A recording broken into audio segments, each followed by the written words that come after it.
BPL এ fixing হচ্ছে এমনটাই সন্দেহ করছে বিসিবির অ্যান্টি করাপশন ইউনিট আকসু। এই সন্দেহের তালিকায় আছেন ক্রিকেটার থেকে শুরু করে ফ্র্যাঞ্চাইজ মালিকরাও। এবারের আসরের অনেকগুলো ঘটনায় ফিক্সিং সন্দেহ বেড়েছে আকসুর। বিশ্বজুড়ে ফ্র্যাঞ্চাইজ ক্রিকেট টুর্নামেন্ট দিন দিন বিতর্কিত হচ্ছে জুয়ারিদের কারণে। বিতর্কের বাইরে নয় বিপিএল। ফিক্সিংয়ে ক্রিকেটাররা যেন জড়িয়ে না পড়ে তা দেখার জন্য বিপিএল এর প্রতিটি দলের সঙ্গে অ্যান্টি করাপশন ইউনিট আকসুর একজন করে সদস্য আছেন। তবে এরই মধ্যে বিপিএল এর চলতি আসরে বেশ কিছু ঘটনা সন্দেহ তৈরি করেছে। নাম প্রকাশে অনিচ্ছুক সূত্র জানিয়েছে, বেশ কয়েকজন ক্রিকেটার আর ফ্র্যাঞ্চাইজ কর্তাদের নজরদারিতে রেখেছে আকসু। দেশি বিদেশি ক্রিকেটারদের অখেলোয়াড় সুলভ আচরণ নিয়েও তদন্ত চলছে।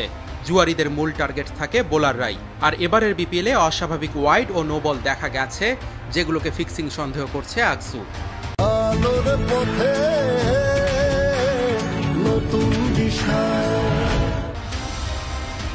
সূত্র জানিয়েছে, অনেক ফ্র্যাঞ্চাইজ মালিক পক্ষ থেকেও ক্রিকেটারদের ফিক্সিংয়ে জড়াতে উৎসাহ দেওয়া হচ্ছে, কারণ বিপিএল চালানোর টাকা তারা এভাবেই তুলতে চায়।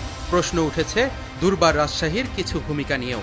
এছাড়াও ঢাকা ক্যাপিটালস মাত্র কয়েক ম্যাচ খেলেই একাদশে 15 খেলোয়াড় পরিবর্তন করেছে, যা সন্দেহর চোখে দেখছে আকসু।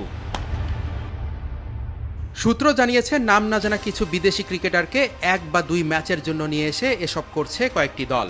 এছাড়াও যেসব দেশি ক্রিকেটারদের জাতীয় দলে খেলার আর সম্ভাবনা নেই কিংবা ক্যারিয়ার শেষের দিকে, তারাও টাকার লোভে জড়িয়ে যাচ্ছে ফিক্সিংয়ে।